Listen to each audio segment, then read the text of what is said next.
We already had many surprising results and dramatic finishes, so here is a quick recap of the first 2 game rounds of the FIBA World Cup 2023. Starting with the opening day on Friday, the biggest highlights came from the Philippines. The match between Dominican Republic and the hosts broke the attendance record with 38,000 fans in the stands, and the game itself did not disappoint either. In a dramatic ending, Cats-led Dominican Republic overcame the Philippines, whose leader Jordan Clarkson managed to foul out of the game and couldn't even look at his team's loss from the bench. Getting called for the foul. Another surprise came in Group E, where one of the tournament favorites, France, looked hopeless and were crushed by Canadians by 30 points. Shai Gilgeous-Alexander showed why he is the only NBA first-team member in the tournament and the favorite to win the MVP. Another possession defensively for Canada. Shai spins, finishes. I guess this was our first red flag from the French, but more on them later. The rest of Friday's games went more or less as expected, so here are all the results from that day. Moving on to Saturday, it started with an absolute chaos of a game. South Sudan basically had a win over Puerto Rico, but somehow this happened. Ahmad finds, oh baby!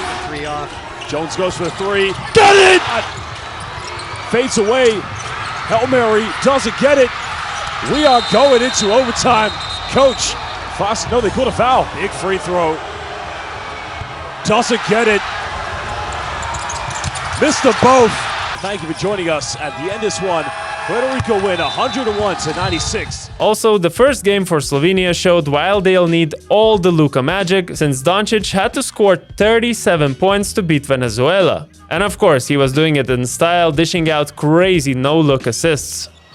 Doncic, shoulder down, head down. Extra pass made, his buddy Toby. The other Balkan country, Serbia, swept China by 42 points. Interestingly, Kyle Anderson's debut for the Chinese national team ended with 0 points on 0-9 shooting in 26 minutes of play. Not something you would expect from your brand new star, I guess. Team USA also had their first taste of the World Cup and New Zealand's haka.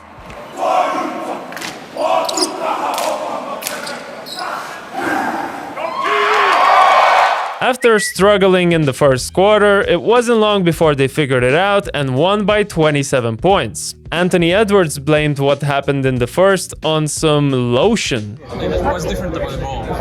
I don't know, man. I think because I put lotion on right before the game, yeah, I was kind of fucked up. Here is the rest of Saturday's results, where most of the favorites came out on top. Sunday started with the Italians opening the game 12-0 versus the Dominican Republic, and it seemed like it's going to be a walk in the park. Karl Anthony Towns had different intentions and managed to pull his team to a comeback win, even making the Italian head coach Gianmarco Posecco lose his mind and get ejected. You know, I understand his frustration there, but he's got to understand, I mean, he had been riding the officials almost nonstop. I think he's looking for Giannis Antetokounmpo right now to jump on him and say, I love you, but...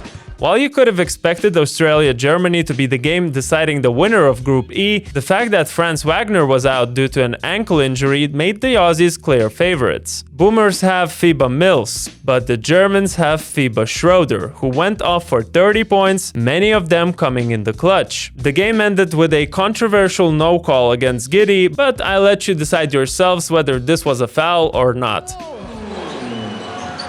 And this one is over. Was he fouled? Was he fouled? I should also quickly mention Canada again, as the Canadians breezed through Lebanon, scoring a whopping 100 points in the first 3 quarters, in a FIBA game. That's their 18th turnover, I believe. Oh, RJ Barrett! The most emotions came in Okinawa, where to everyone's surprise, host Japan managed to come back from an 18-point deficit against Finland. Even more surprisingly, Yuki Kawamura proved that height is just a number, as the 172cm guard went off for 25 points and hit clutch threes. Company up by 6. He doesn't even mark it inside! And when it comes to emotions, just look at how this win affected the Japanese fans. But the biggest surprise of the tournament so far came in the last Sunday game. Remember when I said that the French were raising red flags before? Well, the Latvians proved why those concerns were real. France couldn't afford a loss and had a 12-point advantage coming into the third, but Porzingis-less Latvia came back and sent France to prepare for the Olympics. Francisco, he has a look, and it's off the rim!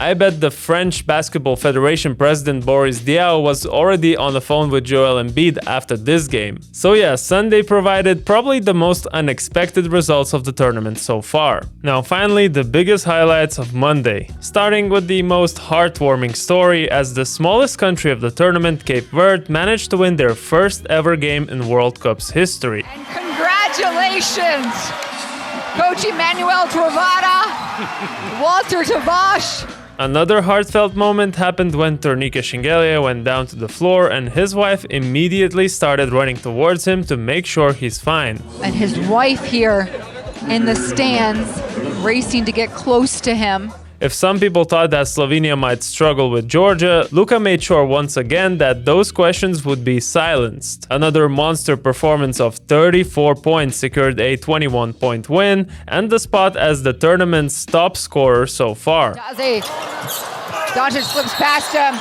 and it counts! Luka Doncic, unstoppable. Meanwhile, Rondae Hollis-Jefferson channeled the Mamba mentality by first getting everyone up from their seats with a malicious dunk. Nice bounce pass! Holy cow! And then sending the game to the overtime with a 3+1 play. He's definitely going to put it up. The three is fouled! You cannot be serious! In a post-game interview, Rondae said that Kobe was with him during this game. Coming down the stretch, hitting those big shots, God was with me and Kobe was with me for sure. Unfortunately for Brazil, during their first World Cup game, Raul Neto suffered a season-ending knee injury, so his teammates made sure to show support before the game. In a similar manner, Team Spain showed support to Ricky Rubio, who's dealing with some mental health issues right now. The most anticipated match of the day was USA-Greece, but the biggest highlight wasn't the fact that USA blew out Greece by 28 points. Instead, it was this. So, Paulo Banchero. But create good shots together. He takes Papagiannis out with a minute to go. Well, he's upset about what's happening on the... Even Team USA players started playing along. USA.